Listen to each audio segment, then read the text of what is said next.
పాప బానిసత్వం నుంచి ఎలా బయటపడాలి? పాప బానిసత్వం నుండి మనము ఎలా బయటపడాలి? రైట్. మనుషులు తయారు చేసుకున్న విధానాలు చాలా ఉన్నాయి. బైబిల్లో అనేకమైనవి, ఖురాన్లు అనేకమైనవి, తర్వాత బుద్ధ గ్రంథాలు అనేకమైనవి, వేదాలు, మహాభారతము, రామాయణం అనేకమైనవి. కానీ మానవులు తీసుకున్న 4 మార్గాలు: కర్మ, జ్ఞాన, యోగ, భక్తి. మంచి క్రియల ద్వారా కర్మ, తెలివి జ్ఞానము ద్వారా జ్ఞాన మార్గము, భంగిమల ద్వారా యోగ మార్గము, పూజించడం వల్ల భక్తి మార్గము ద్వారా మీరు పాపాలను తప్పించుకోవచ్చు అని చాలా సూచించారు.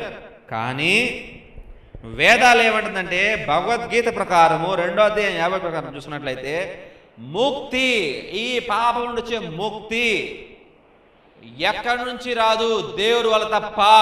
అది చాలా క్లియర్గా రాయబడింది.